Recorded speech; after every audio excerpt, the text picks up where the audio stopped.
everyone, back down here in the South, the Baton Rouge rapper Boosie is facing an aggravated assault charge. Boosie, whose real name is Torrance Hatch, allegedly hit a security guard in the back of the head with a glass hookah bottle. Now, this happened in Houston over the weekend on May 24th.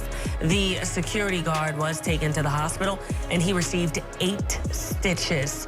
Boosie's bond has been set at $85,000, but his lawyer said this was a walk-through bond, meaning that he did not have to go back into custody. Boosie's victim finally got his side out in the open after what happened, and the man at the center of it all, Boosie Badazz, just looked into a camera and told the whole world this is nothing but a money grab.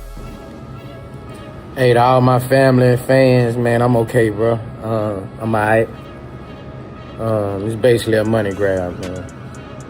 It's a money grab, but it's what you go through as an entertainer. The facts of the case have come out. I mean, we in court now. Right now, today, Torrance Hatch Jr., the man you know as Boosie Badazz, the same man who built the soundtrack to a whole generation of the South, is staring down an aggravated assault charge with a deadly weapon in Harris County, Texas. And the deadly weapon the state of Texas is talking about ain't a gun. It ain't a knife. It's a hookah, a glass hookah base. Gang, let that sit for a second.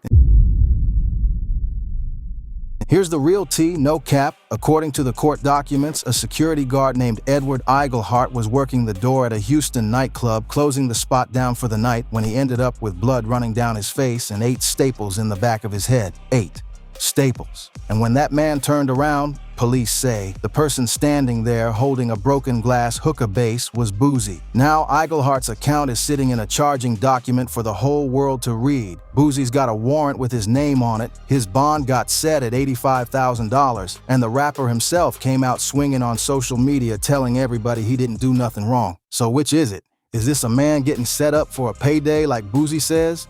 Or did one of the biggest names out the South really crack a security guard's skull open over a bathroom argument at 2 in the morning? Y'all need to hear this because the details in this one are wilder than anything anybody could have made up. Let me break it down for you, piece by piece, document by document. And I promise you, by the time we get to the end of this, you're gonna be looking at this whole situation different. This ain't no game. Real recognize real, and the streets been talking. Let's get into it. To understand how we got here, we gotta understand who we're even talking about, because this ain't some random nobody. Boosie Badazz, born Torrance Ivy Hatch Jr. out of Baton Rouge, Louisiana, is a living legend in Southern hip-hop, 43 years old, decades deep in the game. The man went from Lil Boosie running the streets of Baton Rouge to one of the most influential, most quoted, most respected voices the South ever produced. We talking about somebody whose music raised people, whose pain people felt like it was their own, whose story, the prison time, the cancer scare, the comebacks, became legend in real time. And that's exactly why this story matters so much, fam. When somebody that big gets tied to something this serious, it ain't just about one night at a club. It's about everything that name carries, the respect, the history, the fan base that would run through a wall for him. So when court documents start coming out with his name attached to a busted open security guard, the whole culture stops and pays attention. Now here's something you gotta understand about Boosie specifically. The man has a long, complicated history with the law. This ain't his first time in the system, not even close. Just earlier this year in January, he closed out a federal case, a gun possession situation out of San Diego from back in 2023, where as a convicted felon, he wasn't supposed to have a weapon. He pleaded guilty to that, and here's the part that matters for everything we're about to talk about. He didn't get prison time on it. Instead, the judge gave him supervised release, community service, and a $50,000 fine. Supervised release. Write that down. Circle it, because that one detail is going to come back around and it changes this entire conversation. A man on supervised release does not get the luxury of a boys will be boys night out. Every move he makes is under a microscope now. So whatever happened in that club, it didn't happen to just anybody. It happened to a man who already had one foot watched by the federal government. Keep that in your back pocket. We coming back to it. All right, let me paint the picture for you the way the documents lay it out. Set the scene. May 24th, 2026, Memorial Day weekend, one of the biggest party weekends of the entire year. Downtown Houston, a nightclub off Main Street. The kind of night where the whole city is out, the bottles are flowing, and the energy is sky high. And Boosie wasn't just a guest that night. According to the reporting, he was booked as the host of the club. That's the move, that's the bag. A big name like Boosie pulls up, the crowd pulls up behind him, the club gets its money, everybody eats. This is normal entertainer business. So far, nothing crazy, and it's closing time, around 2 in the morning. Now, anybody who's ever worked a door, ever worked security, ever closed down a bar, y'all already know. 2 a.m. closing time is the most dangerous hour in the building. Everybody's drunk, everybody's emotional, nobody wants the night to end, and the staff is trying to push a few hundred people out the door without it turning into a riot. That's the powder keg. That's the setting. Now light the match. That's when a woman walks up to the security guard, Edward Eigelhart, and asks to use the bathroom. Simple request, right? Except the club is already closed. Bathrooms are shut down. So Eigelhart tells her no. And, according to court documents, that's where everything starts to spin out of control. But that's just the beginning, though. Here's where it gets crazy, gang. Watch how fast a no turns into a felony. Per the court records, when Eigelhart told that woman she couldn't use the bathroom because the spot was closed, she didn't take it well. Not at all. She got upset. The argument escalated. And then, this is straight out of the guard's account in the documents, the woman allegedly struck Eigelhart in the face with her elbow.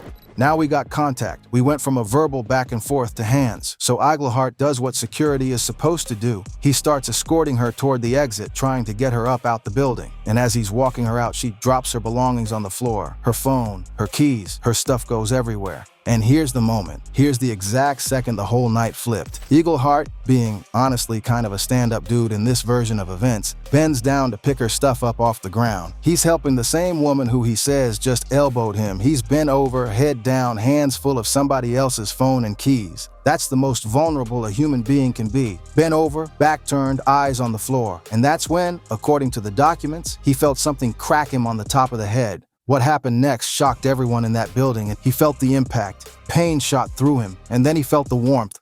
Blood running down his face. The guard later told investigators that when he turned around to see what just hit him, the person standing right there holding a broken glass hookah base in his hand was Boosie. Now pump your brakes, because I want to be 100 with you. That's Eigelhart's account. That's what's written in the charging document. That is an allegation. It has not been proven in any court, and Boosie flat out denies it. So don't let nobody, including me, tell you this is settled fact. It's not. But that is the official version that just got dropped on the public, and it is serious. But the streets knew there had to be a witness, and there was. This is where it goes from one man's word to a real case. Because in the law, one person's story is a he-said situation. But the second a second witness lines up with the first one, now you got a problem. According to the court records, there was a second security guard working that same night, and that second guard told police something that lines right up. He said he heard glass shatter. He turned, and he saw his co-worker, Eigelhart, bleeding from the head, and standing there, allegedly holding that same broken glass hookah base, yelling at the injured guard, was Boosie. Same description, same object, same man.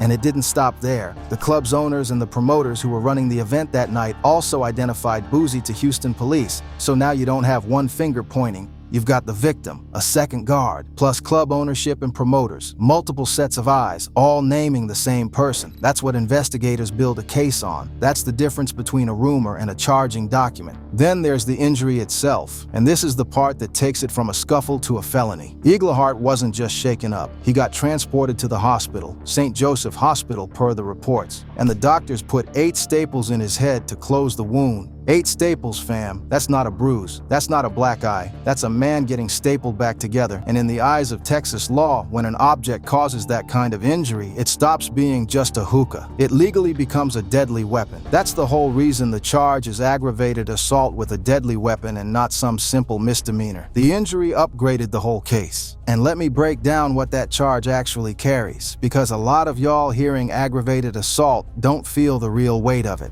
In Texas, aggravated assault with a deadly weapon is generally a second-degree felony, and a second-degree felony in Texas carries a punishment range of 2 to 20 years in prison, plus a fine that can run up to $10,000. 2 to 20, gang. Read that again. That's not county jail, slap on the wrist, go home by morning territory. That's real prison time exposure hanging over a man's head. And the reason it climbs that high is exactly because of that deadly weapon tag. Once the state alleges an object got used in a way that could could cause death or serious bodily injury, and a broken glass base that put 8 staples in somebody's skull fits that description in a prosecutor's eyes, the whole charge levels up a notch. That's the legal machinery that turns one swing in a club into a case that can cost you decades of your life. Now hold that 2 to 20 in your mind, because it's about to make this next part hit way harder. Here's the timeline of what came after, clean and simple. The incident was May 24th. Investigators built the case off those statements and the court documents. A warrant got issued for Boosie's arrest. And then on Monday, June 1st, Boosie appeared in Harris County Court. His bond was set at $85,000. He got released on that bond, and his next court date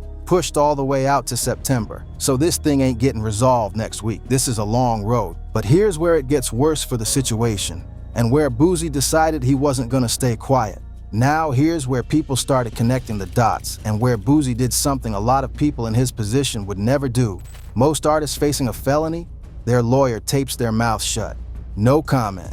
Stay off social media. Let the attorneys cook. That's the playbook. Boosie threw the playbook out the window. After that court appearance, Boosie posted a video response straight to social media and addressed the whole thing head on. No PR statement, no ghostwriter, just him talking. And what did he say? He called the entire case basically a money grab. He told his people this is just part of what you deal with when you're an entertainer, that people see your name, see your bag, and come looking for a check. He said the facts of the case would come out, and then he hit him with that line that's already all over the internet. Life be lifing, bro. That's 100% Boosie. Whether you ride for him or not, you gotta admit, that's exactly how that man talks. Unbothered, defiant, putting it all out in the open. But he didn't stop at money grab. Boosie went further. He went after the guard's credibility directly, raising questions about the man's background and whether he should have even been working security that night at all. Now I gotta keep it 100 with y'all on this, because this is important. Those specific claims Boosie made about the guard are Boosie's allegations. They have not been verified by police, by the court, or by any of the reporting I've seen. So I'm not gonna sit here and repeat unproven accusations about a man like they're facts. That's exactly how lies spread in this culture and how innocent people get dragged. What I will tell you is this. Boosie's defense strategy is clearly built around attacking the accuser's credibility, and his attorney, Carl Moore, put out a statement asking everybody to reserve judgment and let the case play out in court. Which, real talk, is the correct move legally. So now look at what we got. Address the counter-argument like a detective. On one side, a victim's account, a second witness, club owners, promoters, a hospital record, and 8 staples. That's a heavy stack of evidence. On the other side, a defendant who says it's a setup for money, who's questioning the accuser's character, and who legally is presumed innocent until a court says otherwise. Both of those things are sitting on the table right now at the same time, and only one of them is gonna survive September. But here's what really matters, and here's the part the internet started screaming about the second this dropped. Remember what I told you to put in your back pocket? Supervised release. Here's where it comes back, and here's why this case is more dangerous for Boosie than maybe any club fight could ever normally be. Boosie just got out of a federal gun case in January. He's a convicted felon, and the terms of that deal had him on supervised release. Now think about what that means for real. When you're on supervised release and you catch a brand new felony charge, aggravated assault with a deadly weapon, that doesn't just open a new case. It potentially threatens the deal he already made. A new arrest can be treated as a violation. The same man who managed to avoid prison time back in January could now be looking at exposure he thought he'd already closed the door on. Let me explain exactly how that works, because this is the part that's bigger than the assault charge by itself. When you're on federal supervised release, you signed your name to a list of conditions. And the number one condition on every single one of those agreements is dead simple. Don't commit another crime. Federal, state, local, don't catch a new case, period. So the second a new felony charge lands on him, Boosie doesn't just have a fresh problem in Texas. He's potentially handed the federal system a reason to say he violated the deal that kept him out of prison in the first place. And here's the cold part most people don't know. A violation hearing doesn't run like a regular trial. The standard of proof is lower. A federal judge doesn't need beyond a reasonable doubt to find you violated your terms. They can act on a lot less than that, which means a man can fight the new charge in Texas, beat it, walk out clean, and still get hammered separately on the violation. 2 different fights, 2 different standards, and only one of them plays fair. That's the box Boosie is standing in right now, win or lose on the assault case. And here's the part that shows you Boosie understands exactly how serious that is. According to the reporting, after he found out there was a warrant out for him, One of the first things he did was reach out to his parole officer. Now ask yourself, why would a man who says he's totally innocent, says it's all a money grab, immediately go contact his parole officer? Because he knows. He knows the real danger here ain't just the assault charge sitting by itself. The real danger is what a new charge does to a man who's already in the system's grip. That's the chess game underneath the chess game. That's the part most people scrolling past the headline are gonna miss completely. This is why it's not just another celebrity bar fight, gang. For most people, an aggravated assault charge is a serious but standalone problem. For Boosie, it's a domino sitting right next to another domino he just barely kept standing. So how'd the world react? Exactly how you'd think. It split right down the middle and it got loud. You got one camp riding hard for Boosie. These are the people pointing out he's innocent until proven guilty, which is true, that's the law. They're saying a host doesn't randomly assault a guard for no reason, that there's clearly more to the story, that 2 a.m. closing time chaos is messy and accounts get twisted. They're echoing his money grab framing, that big names get targeted because everybody knows there's deep pockets to sue. And honestly, that's not a crazy thing to say in the abstract. It does happen to famous people. Then you got the other camp, and they're not budging. They're looking at that stack, the victim's statement, the second guard, the owners, the promoters, the hospital, the 8 staples, and they're saying you don't get that many independent people pointing in the same direction by accident. They're saying a man bent over picking up somebody's phone, getting cracked from behind is about as defenseless a victim as you can describe. And they're asking the question nobody on Boosie's side really wants to answer. If it really was a money grab, why was the man taken to the hospital and stapled together? You don't fake 8 staples. And here's a detail that pours gas on that second camp. According to the reporting, the conditions that came attached to Boosie's bond included staying away from that venue entirely and having no contact whatsoever with the alleged victim. Now sit with what that signals. A court doesn't slap a no-contact order on a case it thinks is nothing. That's a standard move when there's a real complaining witness the system wants kept safe. It does not prove guilt. I need to be crystal clear on that, it's routine. But it does tell you the court is treating this like a live, serious matter, not some frivolous shakedown that's getting laughed out by Friday. So the money grab crowd has to wrestle with that one. If the whole thing is fake, why is there a hospital record, a second witness, club ownership co-signing the story, and a judge ordering him to stay away from the man? That's a whole lot of moving parts for a so-called setup, but the other side fires right back, and they've got an answer ready. Deep pockets make people bold. Witnesses who work together can line their stories up, and a no-contact order is paperwork, not a verdict. See what I mean? Every time one side lands a punch, the other side's got a counter. That's exactly why this one is so hard to call from the cheap seats. And then there's the bigger conversation swirling around all of it. The conversation about Boosie's history. This man stays in the headlines for legal situations, the gun case, older situations going back years, other controversies that have followed his name. For his supporters, that's just the life of a Southern rap legend who came up in a world the law was always watching. For his critics, it's a pattern. And when a new charge drops on top of a reputation like that, people read the new one through the lens of the old ones. Fair or not, that's just how it works in this culture. Your past testifies whether you want it to or not. So let's zoom all the way out because that's where the real lesson lives. This whole situation, a legend, a club, a closing time argument over a bathroom, a hookah, 8 staples, it's a snapshot of something way bigger than Boosie. It's about how fast everything can fall apart for somebody in this culture. We're talking about a man who survived prison, survived cancer, survived an industry that chews people up and spits them out, survived 3 decades in one of the hardest games there is. And now his freedom might be hanging on something that, if the allegations are even true, took less than 5 seconds to do.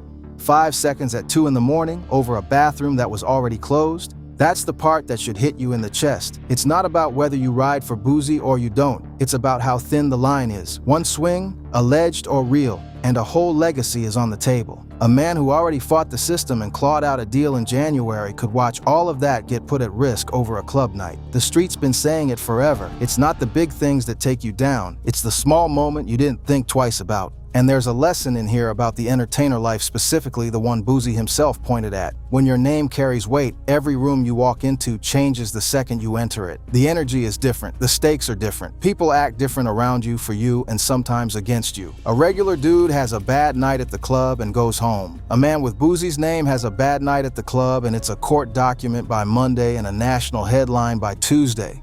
That's the tax on the fame. That's the part the young artists chasing it never see coming.